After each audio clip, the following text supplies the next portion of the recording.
اور لاطینی حروف تہجی کے ترمیم شدہ ورژن نے عربی حروف تہجی کی جگہ لے لی۔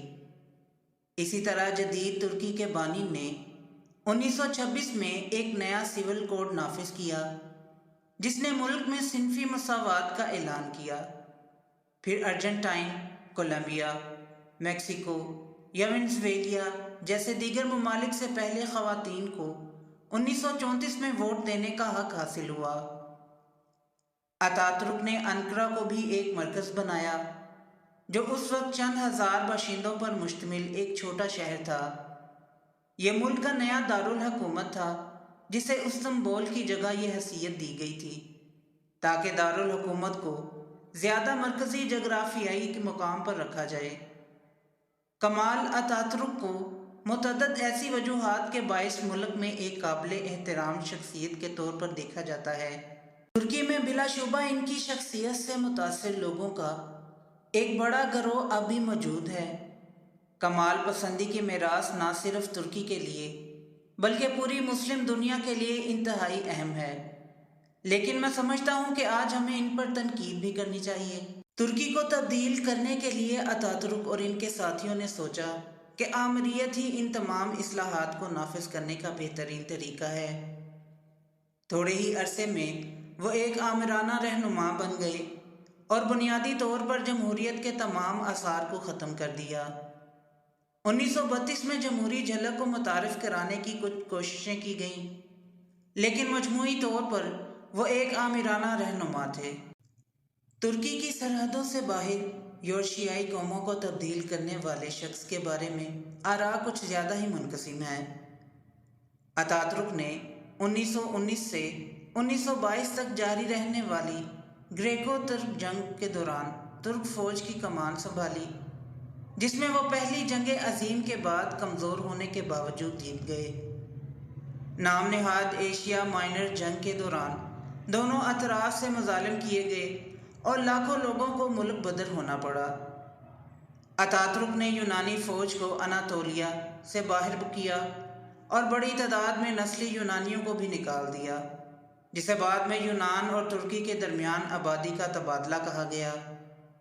1923 کے لوازم کے معاہدے میں طے شدہ اس آبادی کے تبادلے کے ذریعے تقریباً 15 لاکھ یونانی آرتھوڈوکس عیسائیوں کو، جن میں سے اکثر ترکی سے باہر کبھی نہیں رہے تھے، کو اس ملک سے نکال دیا گیا۔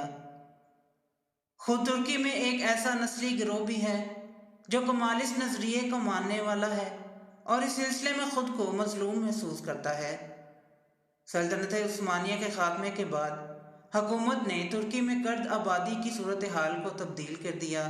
ایک زبان، ایک نسل اور ایک ثقافت کے تحت ایک سیکولر قوم بنانے کے نئے کمالسٹ نظریے کے نتیجے میں پرانی سلطنت میں جگہ رکھنے والی دوسری قوموں پر ظلم ہوا۔ کردوں کی شناخت سے انکار کیا گیا کیونکہ کمالیت کا تقاضا تھا کہ ترکی میں رہنے والا ہر شخص یہ قبول کرے کہ وہ اب ترک ہے۔ 1936 اور 1939 کے درمیان درزم کے جنوب مشرقی علاقے کی کرد آبادی، جسے اب تونسیلی کے نام سے جانا جاتا ہے، نے ترک جمہوریہ کے خلاف مزاحمت کی اور اس کے نتیجے میں 13,000 سے زیادہ کرد ترک فوج کے ہاتھوں مارے گئے۔ اس واقعے نے کرد شورش کی بنیاد ڈالی جو ابھی تک ترک ریاست کے خلاف جاری ہے۔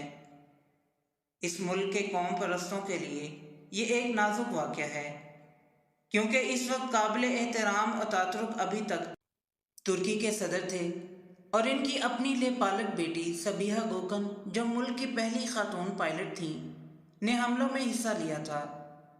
سیکولرائزیشن کچھ لوگوں کے لیے ایک راحت تھی، لیکن دوسروں کے لیے اس کا مطلب کردوں اور آرمینیائی، یونانیوں، چیچن، عربوں وغیرہ کی شناخت سے انکار کرنا تھا۔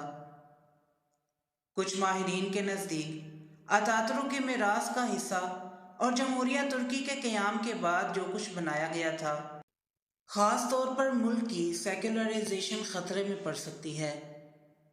جولائی 2020 میں ترک صدر رجب طیب اردوغان نے استنبول سب سے مشہور مقامات میں سے ایک آیا صوفیہ کو مسجد میں تبدیل کرنے کا اعلان کیا۔